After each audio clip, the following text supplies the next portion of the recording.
Baik, bercakap mengenai soal rakyat Malaysia di luar negara ini, terdapat lebih kurang 2,000 rakyat Malaysia yang bekerja dan juga belajar berada di Jerman. Dan bagi melihat keadaan di Jerman dengan lebih lanjut, kita bersama dengan Muhammad Hazwan Hashim, jurutera elektrik yang bertugas di Jerman, di Frankfurt, Jerman. Assalamualaikum Hazwan. Assalamualaikum. Baik, terima kasih Hazwan. Hazwan, kita serba maklum keadaan di Jerman ketika ini sedikit agak membimbangkan kerana kalau dilihat daripada data dan angka terbarunya, jumlah jangkitan kes positif COVID-19 sudah melebihi lebih kurang 90,000 kes dengan lebih 1,000 kes kematian dicatatkan, dan kerajaan Jerman juga telah pun mengumumkan untuk menyambung perintah lockdown sehingga 19 April depan. Jadi bagaimana Hazwan dan rakan-rakan rakyat Malaysia yang berada di Jerman menjalani kehidupan sepanjang tempoh perintah lockdown yang diumumkan kerajaan Jerman? Terima kasih pertama sekali Studio Awani kerana memberi peluang saya bersiaran langsung dari sini.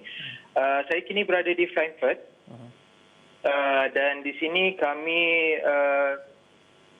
diperintahkan untuk mengahadkan pergerakan, tapi tidaklah sampai kata lockdown. Kami masih boleh lagi ke pasar raya, kalau perlu ke tempat kerja, dan juga beriadah di waktu petang. Tapi hanya untuk maksudnya berjalan untuk dapatkan udara segar dan sebagainya, dan bukan bersukan macam main bola dan lain-lain. Hazwan, kalau kita lihat Kementerian Pengajian Tinggi, saya tahu Hazwan bekerja di sana.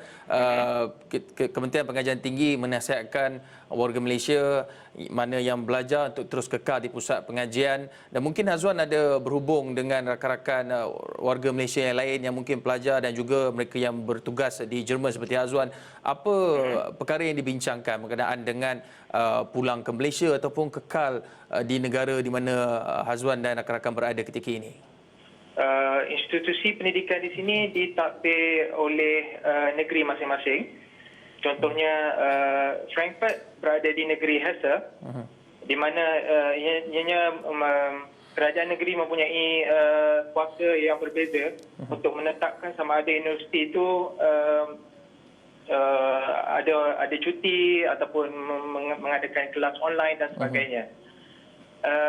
Saya ada berhubung dengan junior saya di Brandenburg.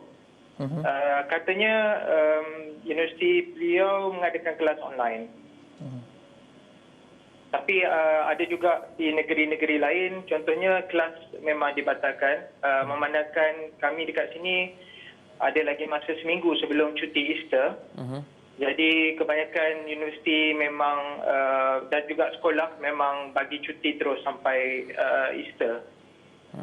Hazwan, kalau kita lihat di Jerman, apa yang berlaku di Jerman seolah-olah apa yang berlaku di Malaysia juga, kerana dengan jumlah kes yang agak tinggi tapi angka kematian dapat dikurangkan. Mungkin laporan media di luar sana menyebut bahawa ianya kerana healthcare system di Jerman yang sangat sistematik dan baik. Tetapi daripada segi penerimaan penduduk pula, bagaimana mereka menerima perintah kawalan pergerakan, saya kira itu istilahnya di sana juga, dengan amalan penjarakan sosial, social distancing dengan penjagaan kesihatan yang rapi. Adakah mereka benar-benar menterjemahkan apa yang dinasihatkan dalam bentuk kelakuan mereka sehingga ianya boleh dilihat dari sudut angkanya jumlah kematian yang rendah sama macam Malaysia walaupun jumlah kesnya berpuluh ribu ketika ini?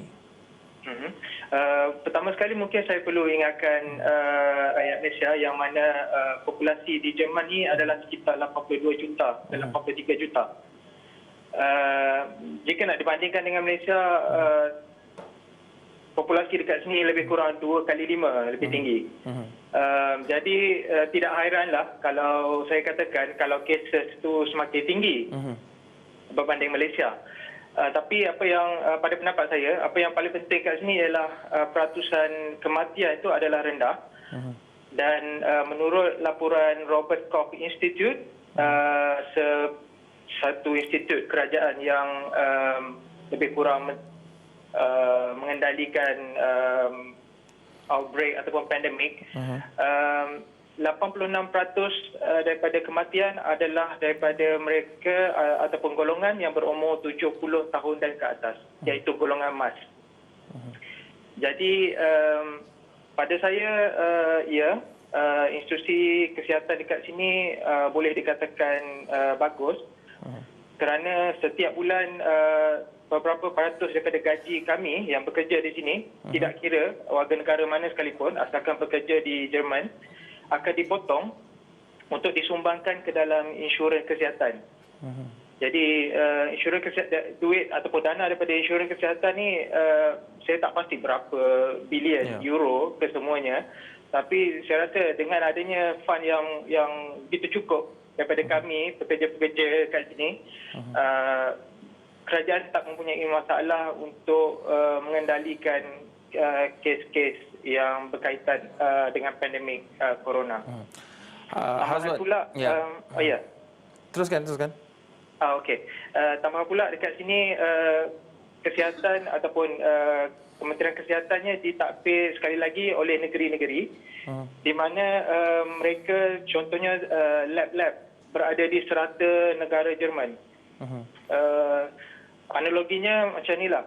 Sekiranya testing tu perlu dibuat di Kuantan, pasien ataupun pesakit yang berada di Kota Baru tak perlu tunggu keputusan tu datang daripada Kuantan.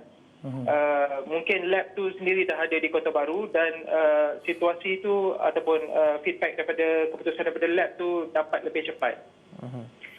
Dan Hazwan, Hazwan, saya pasti banyak yang kita boleh belajar daripada negara maju seperti di Jerman, bagaimana mereka menguruskan sesuatu isu terutamanya melibatkan pandemik ini. Tetapi dalam masa yang sama juga kita ada lebih kurang 30 saat lagi. Mungkin apabila berlakunya keadaan seperti ini, yang paling risau adalah ahli keluarga yang berada di Malaysia. Jadi mungkin Azwan boleh mewakili kawan-kawan untuk menyampaikan pesan kepada ahli keluarga mereka, rakyat Malaysia yang berada di Jerman ketika ini untuk menerangkan, memberitahu keadaan sebenar di sana, bahawa mereka sebenarnya tidak perlu risau dengan keadaan anak-anak mereka ataupun ahli keluarga mereka yang berada di Jerman ini. Boleh saya katakan yang kerajaan Jerman di sini berhubung secara terus dan tak terus melalui media dan sebagainya. Tidak kira kepada masyarakat sama ada warga negara Malaysia ataupun bukan warga negara Malaysia. Pihak konsulat juga ada menghubungi kami untuk mendaftarkan ahli keluarga dengan Wisma Putra. Sekiranya berlaku apa-apa, mereka ada database rakyat Malaysia di sini. Yang paling penting ialah kita perlu basuh tangan setiap kali kita keluar ataupun sentuh kawasan yang mana berbagai orang, contohnya dalam apartmen tombol pintu dan sebagainya, kita perlu selepas itu kita perlu basuh tangan. Itu antara amalan yang paling penting. Dan mengamalkan social distance. Baik, terima kasih. Itu antara nasihat saya lah. Terima kasih Muhammad Hazwan Hashim, rakyat Malaysia yang berada di Frankfurt, Jerman.